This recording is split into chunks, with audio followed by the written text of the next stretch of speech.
Hello everyone, it's day 14 of 30 days what I it in a day challenge. তো সকালটা শুরু করেছিলাম গাজরের রস খেয়ে, তারপর সকালে খেয়েছিলাম রুটি আর পেঁপে আলুর তরকারি। আর লাঞ্চটা আজকে ভীষণ সুন্দর হয়েছিল, কারণ মা আজকে একটা বেশ নতুন রান্না করেছে, তো আমি বলছি সেই নিয়ে।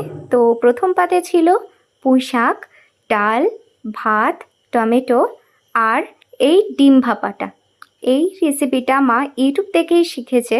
তো প্রথমে একটা বাটির মধ্যে অয়েল ব্রাশ করে নিয়েছে, তারপর ডিম, ওর মধ্যে গ্রেট করা আলু, গাজর আর হলুদ আর একটু নুন দিয়েছে, আর গোলমরিচ গুঁড়ো দিয়েছিল। তো সেটাকে একটা পাত্রে জল গরম করে একটা রিং বসিয়ে তার উপরে স্টিম করতে দিয়েছিল 15 মিনিটের জন্য।